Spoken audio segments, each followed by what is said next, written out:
Hello everyone, welcome to Mastur IAS. So friends, आज के इस वीडियो में हम एक करंट अफेयर्स की न्यूज़ को कवर करने वाले हैं। तो चलिए देखते हैं क्या है न्यूज़। तो न्यूज़ ये आ रही है कि पाकिस्तान दक्षिण एशिया में एक पाकिस्तान ने जो है एक ब्लॉक बनाने का जो है प्रस्ताव रखा है दक्षिण एशिया में।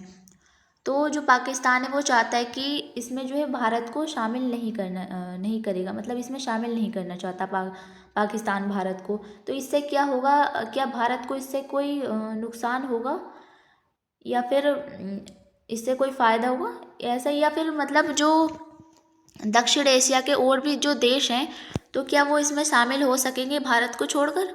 तो चलिए हम इस वीडियो में इन सबको जो है अच्छे से कवर करने वाले हैं। तो आज की इस वीडियो में हम इससे रिलेटेड सारी जो न्यूज़ हैं उनको एक ही वीडियो में कवर करने वाले हैं। तो पाकिस्तान ने जो है हाल ही में दक्षिण एशिया में एक नया रीजनल ब्लॉक बनाने का प्रस्ताव रखा है, जिसमें जो है भारत शामिल नहीं होगा।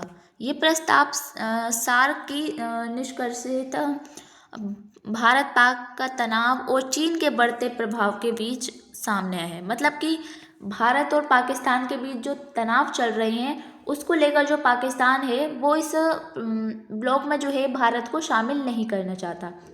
और इसमें जो है चीन के साथ जो बढ़ते प्रभाव हैं वो सामने आया है, उसके बाद जो है ये सामने आया है ये ब्लॉक।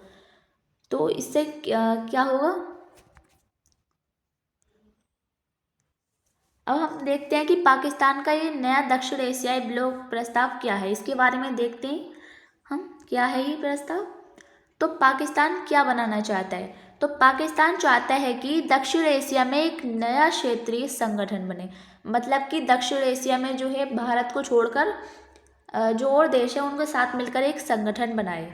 इसमें जो है पाकिस्तान जो चाहता है वह चीन, बांग्लादेश और कुछ अन्य देश शामिल हो। मतलब पाकिस्तान ये चाहता है कि इस संगठन में जैसे कि चीन है, बांग्लादेश है, भूटान है, म्यांमार है, तो ये जो देश हैं तो ये देश शामिल हों, और मतलब पाकिस्तान जो है भारत को शामिल नहीं करे।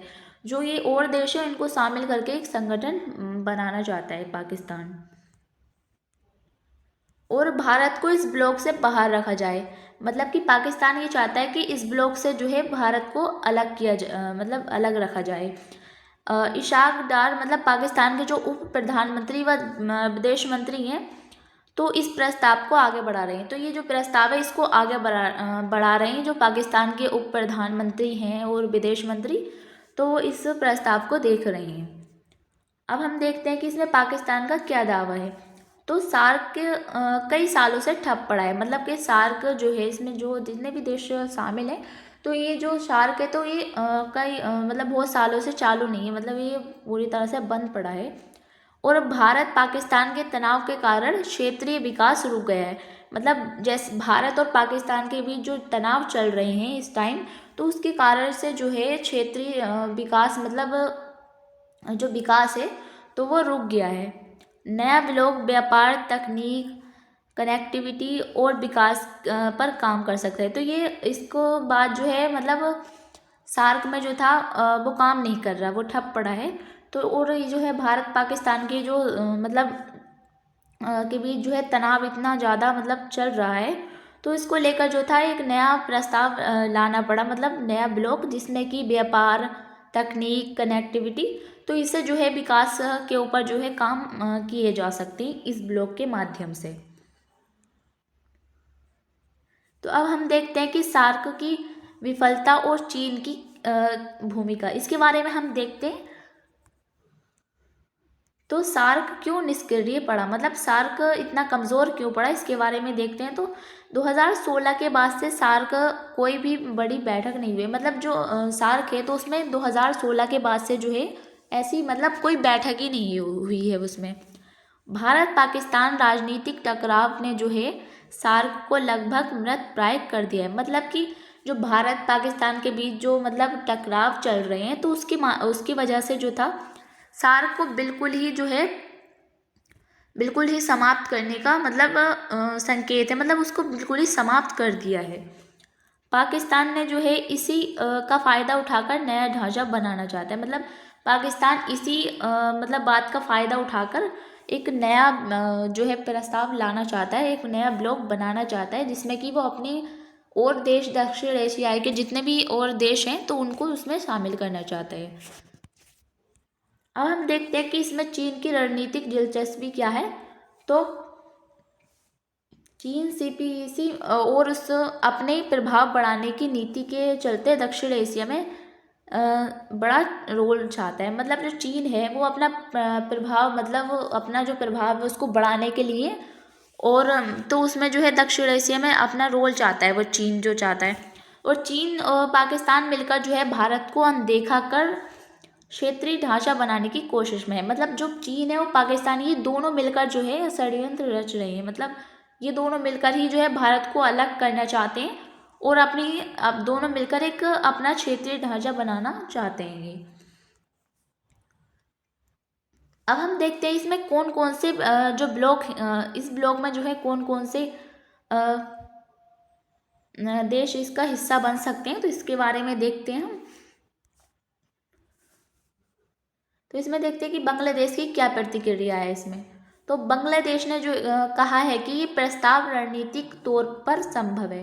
तो बांग्लादेश ने कहा है कि ये प्रस्ताव जो है ये संभव है, लेकिन कोई अंतिम निर्णय अब तक नहीं लिया गया है। बांग्लादेश की तरफ से ऐसा कोई भी अंतिम निर्णय नहीं लिया गया है कि हम इस प्रस्ताव को, मतलब इसमें शामिल होंगे या नहीं इस संगठन में। और बांग्लादेश ये भी मानता है कि कुछ देशों के लिए ये ब्लॉक व्यावहारिक रूप से मुश्किल होगा। मतलब ऐसे कई देश हैं जिनके लिए ये जो ब्लॉक है ये मुश्किल होगा, क्योंकि जो भारत के साथ और जो देश हैं तो वो व्यापार उनका अच्छा चल रहा है। मतलब वो भारत पर ही निर्भर है कुछ देश जो हैं, इसलिए जो है उनके लिए जो है ये मुश्किल होगा। अब हम देखते हैं इसमें नेपाल और भूटान की स्थिति क्या है। तो दोनों देशों की अर्थव्यवस्था और व्यापार पूरी तरह से जो है भारत पर निर्भर है। नेपाल की और भूटान की बात करें तो ये दोनों देश जो है भारत पर निर्भर हैं अर्थव्यवस्था को लेकर, व्यापार को लेकर। भारत जो है, भारत को छोड़कर किसी भी ब्लॉक में जाना इनके लिए जो है लगभग असंभव है। मतलब भारत को छोड़कर ये जो दोनों देश हैं ये भारत पर ही पूरी तरह से निर्भर हैं। तो अगर ये दूसरे संगठन में जाते हैं, दूसरे ब्लॉक में जाते हैं ये भारत को छोड़कर, तो इनके लिए मतलब मुश्किल होगा। तो इसलिए ये इनका जाना जो है संभव नहीं है, असंभव है। तो अब हम बात करें श्रीलंका और मालदीव की। तो इन देशों के लिए भारत के साथ संतुलित संबंध बहुत महत्वपूर्ण है। तो भारत के साथ इन देशों के, मतलब जो अभी हमने देखा पीछे भी, नेपाल और भूटान, अब ये श्रीलंका, मालदीव, तो इन सब के जो संबंध है जो भारत के साथ बहुत अच्छे चल रहे हैं। मतलब इम्पोर्टेंट है, क्योंकि जो है यहाँ से ये जो देश हैं तो ये सब भारत पर ही निर्भर हैं। एंटी इंडिया वाले सभी ब्लॉक में शामिल होना इनके लिए जोखिमपूर्ण होगा। मतलब कि इंडिया के खिलाफ ऐसा कोई भी ब्लॉक है तो उसमें शामिल होना इनके लिए जो है मुश्किल होगा। और अब हम देखते हैं कि इसमें जो है विशेषज्ञ ये कह रहे हैं कि ये ब्लॉक सफल नहीं होगा। तो इसमें क्या है इसकी देखते हैं क्यों सफल नहीं हो सकता। तो भारत को बाहर रखकर दक्षिण एशिया नहीं चल सकता, क्योंकि जो है भारत दक्षिण एशिया का सबसे बड़ा बाजार, सबसे बड़ी अर्थव्यवस्था और सबसे बड़ा निवेश स्रोत है। तो इसकी वजह से ये मतलब भारत को अलग कर ये दक्षिण एशिया जो है नहीं चल सकता। सबसे मजबूत कनेक्टिविटी केंद्र है जो भारत है, इसे बाहर रखकर कोई भी क्षेत्रीय ढांचा जो है टिक नहीं सकता भारत को छोड़कर। अब हम देखते हैं कि पड़ोसी देशों की भारत पर भारी निर्भरता क्या है। तो जो पड़ोसी देश है भारत के, उसकी जो है भारत पर पूरी तरह से निर्भर रहे हैं। वो जो भारत पर जो देश है, अभी हमने पीछे देखा, तो ये सारे देश भारत पर निर्भर है लगभग पूरी तरह से। जो नेपाल है तो समुद्री व्यापार से भारत से ही चलता है। मतलब उसका समुद्री व्यापार नेपाल का, तो वो भारत से ही चलता है। भूटान की बात करें तो भूटान की पावर परियोजनाएं जो है भारत से जुड़ी हैं। श्रीलंका व मालदीव की अर्थव्यवस्था भारत से कनेक्टेड है। तो इन देशों के लिए भारत को नाराज़ करना व्यवहारिक नहीं रख सकता। मतलब ये भारत को अगर नाराज़ करेंगे तो ये जो सारी चीज़ें हैं तो ये अपनी मतलब अपने लिए ख़तरा मोल नहीं ले सकते, इसलिए ये भारत को नाराज़ नहीं करेंगे। और अब देखते हैं कि ये ब्लॉक जो है एंटी इंडिया दिखाई देता है। किसी भी देश के लिए ये स्पष्ट है कि इस नए ब्लॉक का मकसद सार्क का विकल्प नहीं बल्कि भारत को किनारे करना है। तो इस ब्लॉक का मतलब यही है कि भारत को किनारे पर करना है। जो पाकिस्तान चाहता है कि वो और चीन कि जो भारत को अलग करना चाहता है वो किनारे पर एक साइड पर, कोई देश ऐसा जोखिम नहीं लेना चाहेगा।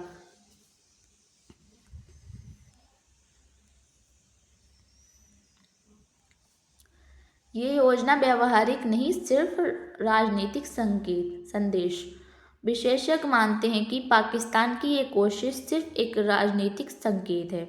मतलब कि एक राजनीतिक तौर पर है ये, मतलब संकेत है पाकिस्तान की तरफ से। इसमें कोई ठोस ढांचा, संसाधन या फिर क्षेत्रीय समर्थन दिखाई नहीं देता। इसमें अभी कोई भी क्षेत्रीय संगठनों का मतलब जैसे कि क्षेत्रीय समर्थन नहीं है किसी भी देश का। तो अभी ये पूरी तरह से ये जो है ठोस ढांचा नहीं दिखाई दे रहा। तो हम देखते हैं इस पर भारत का क्या असर पड़ेगा, मतलब भारत पर इसका क्या असर पड़ेगा। तो चलिए देखते हैं क्या असर पड़ेगा। तो भारत पहले से ही जो है सार्क की जगह बिम्स्टेक पर काम कर रहा है। बिम्स्टेक में जो है भारत, बांग्लादेश, नेपाल, श्रीलंका, भूटान आदि जो देश हैं वो इसमें जो है शामिल हैं। पाकिस्तान जो है इसमें शामिल नहीं है। भारत जो है ऑलरेडी एक ब्लॉक पर जो है काम कर रहा है, एक संगठन पर। तो इसमें जो है ये सारे देश मिलकर इसमें काम कर रहे हैं। इसमें जो है पाकिस्तान जो है वो इसमें शामिल नहीं है। तो ये जो समूह है वास्तविक प्रोजेक्ट्स पर जो है काम कर रहा है। तो अब देखते हैं कि भारत पर इसका असर जो है ना के बराबर है, क्योंकि जो है क्षेत्रीय देश भारत के आर्थिक रूप से जुड़े हुए हैं। भारत की ताकत और प्रभाव बहुत ज़्यादा है। पाकिस्तान के प्रस्ताव को कोई गंभीरता से नहीं ले रहा है। तो जो पाकिस्तान का ये प्रस्ताव है, कोई भी देश जो है दक्षिण एशिया का इसे ना गंभीरता से नहीं ले रहा है, क्योंकि जो है सारे जो देश हैं वो लगभग पूरी तरह से भारत पर निर्भर है। तो कोई भी अपनी मतलब ऐसा कोई मतलब जोखिम नहीं लेना चाहेगा कि भारत से नाराज़गी मोल ले पाकिस्तान के लिए। पाकिस्तान द्वारा प्रस्तावित भारत रहित दक्षिण एशियाई ब्लॉक एक राजनीतिक विचार तो है, लेकिन व्यवहारिक नहीं है। दक्षिण एशिया में भारत की भूमिका इतनी केंद्रीय है कि उसे हटाकर कोई भी ब्लॉक ना तो प्रभावी होगा और ना ही टिक पाएगा। मतलब कि भारत को हटाकर अगर पाकिस्तान ये ला रहा है प्रस्ताव, तो इस पर जो है वो सफल नहीं हो पाएगा, क्योंकि कोई भी देश में शामिल नहीं होगा तो ये चल नहीं पाएगा। चीन पाकिस्तान की रणनीतिक क्षेत्रीय राजनीति में हलचल तो पैदा करती है, लेकिन विशेषज्ञों के मुताबिक ये योजना ज़मीन पर सफल नहीं हो सकेगी। मतलब कि ये ज़मीन पर सफल नहीं हो सकेगी, ये तो फिर मतलब एक राजनीतिक तौर पर जो है चीन पाकिस्तान की ये चीन और पाकिस्तान मिलकर जो है ये हलचल पैदा कर रहे हैं, पर ये पूरी तरह से सफल नहीं हो पाएगी ये ज़मीनी स्तर पर।